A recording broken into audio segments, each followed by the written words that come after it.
morning, everybody. My name is Paul Sutter. I'm the Master Cheesemaker of Natural Pastures Cheese. And what I'm going to do now, so I'm a cheesemaker originally from Switzerland. Been a cheesemaker for 35 years or some. And yeah, what I'm going to do here is a quick presentation how the first step of cheese making happens with pretty much every cheese. So we heat up the milk, we pasteurize the milk, and then we basically heat it up to 32 degrees. And we add culture. Culture is basically made freeze-dried skim milk that they grow in the lab to specific for the type of cheese you make. We buy it like this. And so you add this to the milk, you let it sit, and basically the culture activates itself. And then when it's ready, and it's all it looks, you can open this up. Just powder, freeze-dried. So we add that to the milk, then we stir it up.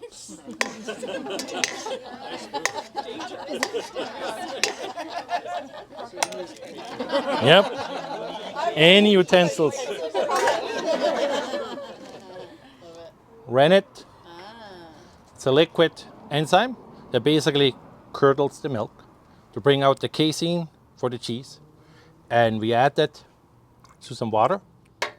And then when you add that to the milk, it curdles. Normally this process takes about an hour for the culture to activate. And then we add this, and it takes about 30 to 45 minutes to activate in the milk. Now, of course, we don't have time 40 minutes to do this, so I'm inoculated way more, that it should go very quickly. And if not, I'll just add some more. This is very strong. Now we just let it sit. Can I ask a question? Yep. The powdered stuff, what's that again? It's the culture. The culture. It's, so you didn't need to use the whole bag for that? No. Just a little bit? A bag like this will do, about 1,000 liters. Wow. And yeah, so use very little. And it's all specific. You buy them of the type of cheese you want to make. I can choose. And what I did basically here, I chose different cultures. I know what they're in it. Cultures are Latin in the languages, so we can communicate without learning language. So all over the international, you basically just pick the culture you want, the type of cheese you want to make, and then you kind of know what the effective of those. And so different type of cheese use different cultures. Supercharged. It's taking too long. What temperature is that? This is now higher, 37 degrees. But that also actually should make it faster. And what is the rennet made out of? This one is made out of calf enzyme stomachs, so the enzyme out of the calf. Or mainly we use is the microbial enzyme. It's a lab-grown fungus. And then there's other ones out there, they're vegetable rennets, who basically able to coagulate the milk. And which ones do you use for which cheese? Trade secret. Nice try. No, there's certain rennets work better for certain cheeses. So, like in Switzerland, the Swiss Emmental can only be made with actual microbial rennets. It doesn't work. It gets a side effect in the aging. And with us, we had to basically realize we went for the microbial rennet, so then the people are kind of animal cautious, feel like, you use it, so right off the bat. Plus, it's cheaper, the microbial rennet. And so that's what we did. We used that. And then it didn't work as good for the buffalo milk. So then we basically had to switch back for mainly the mozzarella is made with the calf rennet. Okay, now you can see. And if you want to come closer with your camera, now it curdles. It's like a cello. That's why I have the knife, so I can actually show you how it curdles. Yeah. And then what we basically do is, depends what cheese we make, that's where we curdle differently, stronger or not. because it all has an effect eventually how hard the cheese is or how soft you want to be. So then once it's basically curdled enough, we cut with a knife, and now we separate the whey and the cheese from each other. And then what's here, if we big cut is a soft cheese, small cut is hard cheese. And as I cut each curd, we call it still curd, even it's not really the edible curd we know from poutine, but this is the first stage of cheese curds. And the rennet keeps on working as I cut here. And in the back, the people that go for a tour, you see we have some vats we cut by hand, and then we got some brand new equipment from Switzerland, and you just press the button and do the job for you. It's really nice. Oh yeah.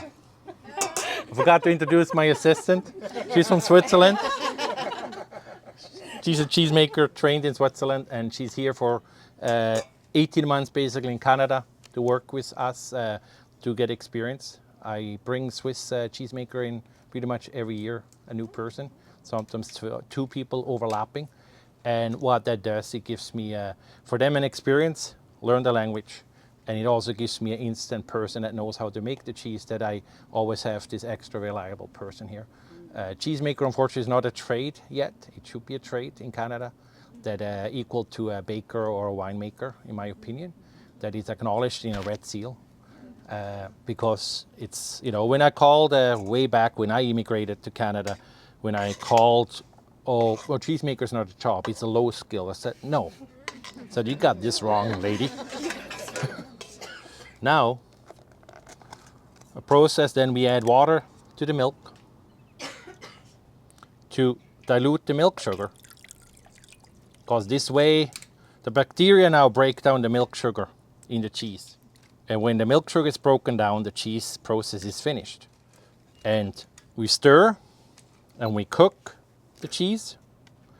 And the more we cook, the more we stir, the harder the cheese gets, cheese we make.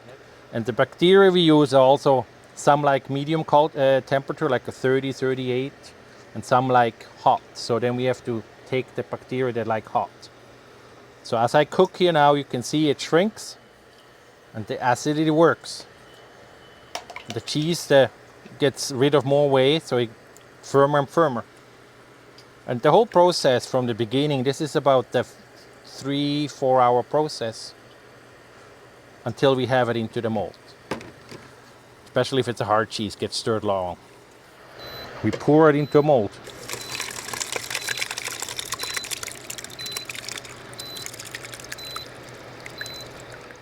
And then as it settles, we turn it, and with hard cheese we press it.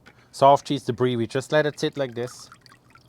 And as we turn it, like we see here with the example I made this morning, as I turn this and it settles over the next 20 hours, it basically turns.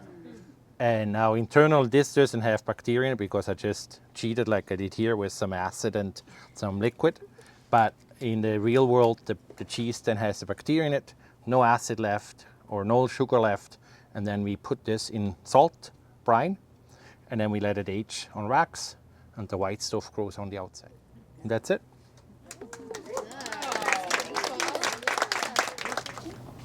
How much milk? How much milk? 3 liters. Yeah, 3 liters. And the whole stirring process, is that taken care of by human hands or machines? When we do the brie, it's human hands because we got those 300 liter vats, like a bathtub type, and then we stir by hand. And then if it's a big vat, a paddle. Yeah, and it's soft cheese. You don't have to stir as much, and so you basically you stir quickly, 5 times, and then you let it sit, and then you stir half an hour later some more. Where the hard cheese, cheddar, and all the other ones, we stir more often, and then we basically use equipment that does the job for us. So we're winning the battle on calling cheese cheese, because wasn't there something in the media where like cheese that we buy in the grocery store really isn't cheese and they should be calling it cheese? It's not made that way. Well, I think that's all has to do with the people that like the vegan that non-milk cheese. Okay. That they're trying to say, it's cheese, and that's officially it's the milk industry says no, it's not cheese, like name protection, right? That you can't not fool. That's really what comes from there. Just like the meat, the butchers say, when they bring this vegetarian meat, so-called, or bacon, that is misleading. Like it's not, and that's where it goes to. It's really about that. Can you explain the cheddar, like the orange cheddar? Orange cheddar. Orange cheddar is basically, before I had the milk, I add orange color to it, food coloring. It used to be keratin when it was healthy. Nowadays it has a lot of, it's the food color that doesn't get off your finger when you bake. That's kind of the food color they put into the milk. And it makes the milk orange first. And as we separate then the cheese turns, the more it loses the whey, the more orange it gets. Yeah, when we make cheddar, it's a unique process. Instead of just putting that cheese in a mold, letting it sit, or press it like we do for the semi-hard and hard cheeses. In cheddar, then we have those, and we put them into, kind of becomes firmer because it's hard, and we pile them up on top of each other in a fast process. As they pile, they stretch. And that's eventually, then we cut those up into little French fries, and that makes it in a squeaky cheese. Like Anissa has there. If you guys want to, it's in the bag, so if you want to pass it around. And then we make them fresh and warm on Wednesdays, and then you can buy them that way. But then Paul will tell you what happens after we use them. The ones that don't sell, we use to make the cheddar. Yeah, that's the beginning of cheddar cheese. All those, when they're warm, we press them into a mold, and they become the cheddar cheese when we age them. What did you say about if they don't sell them? Oh, we make basically the cheese curds we make, and the ones we don't use for selling as fresh curds gets pressed in a mold, and then we age them after, and then they become cheddar cheese. So all cheddar, it's just a process, cheddaring process. There's different, that's what's unique about making cheese. You can make a cheese one way, and then you can either treat it differently or slightly make it differently, and you end up with a different product. And some process you can do the same way, and you still end up slightly different. It's the culture used, the temperature, the technique, the equipment.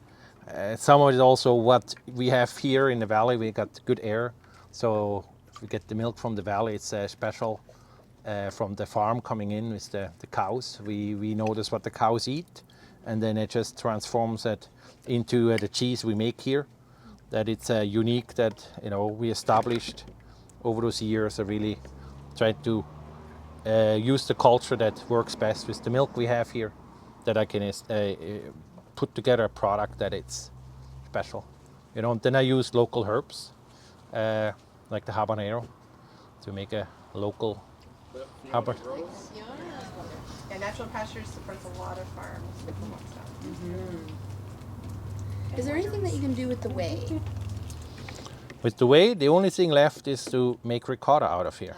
So if you heat this up to 90 degrees, and you basically add acid.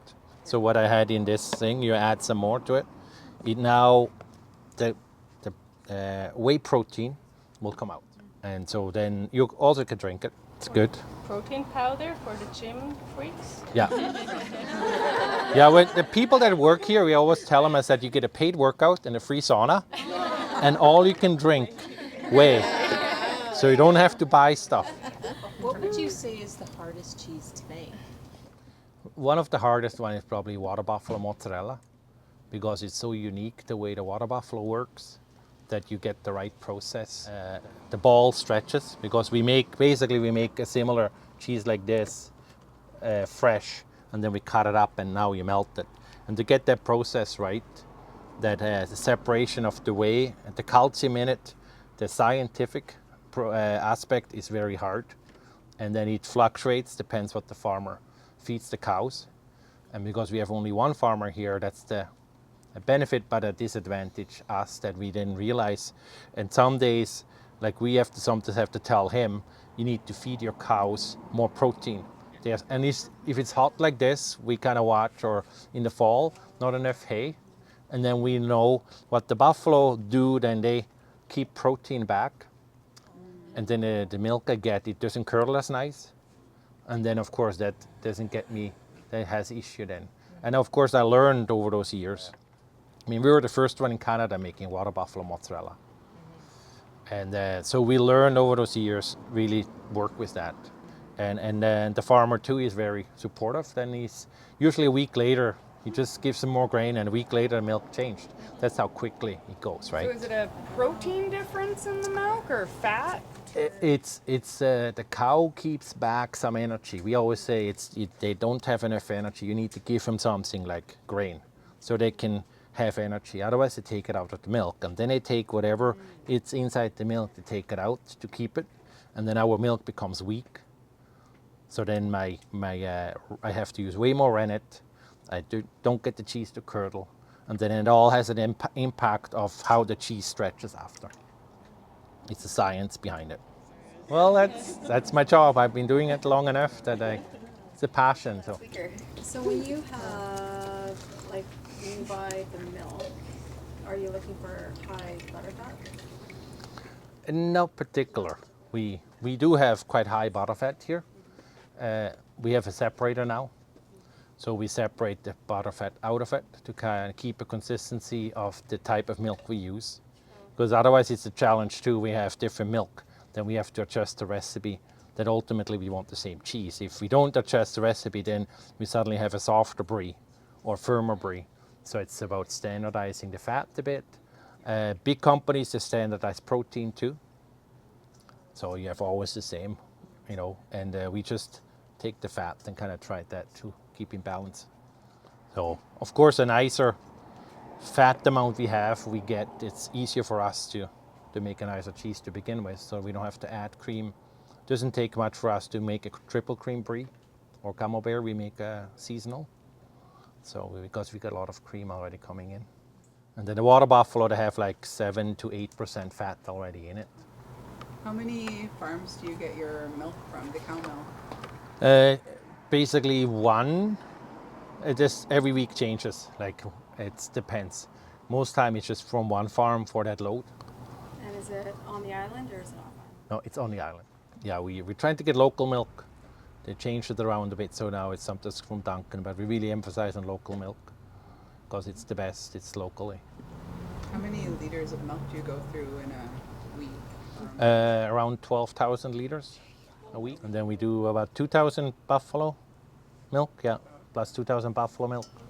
But the buffalo is from here in the valley. Yes. Yeah. Yeah. There's a small farm in Port Alberni that also ships every 2 weeks, but the main one is from the valley. Yeah, the one here in the valley has blueberries too. I think they do, right? Yeah, I think they're still doing, they have a pick your own, I think they're still going. And they have the farmers market, the local water buffalo farm, because we make a yogurt for them. And how about for people that are lactose? Oh, water buffalo milk is known for to be good for people that are lactose intolerant or not tolerating the cow milk. So you can eat more likely the water buffalo products. It's I guess it's not an official doctor thing out there, but we tasted enough people that used to be allergic, and I basically said, here, try this yogurt or try this cheese, and then they never had issue with it. So it's really beneficial for people. Good. Thank you very much.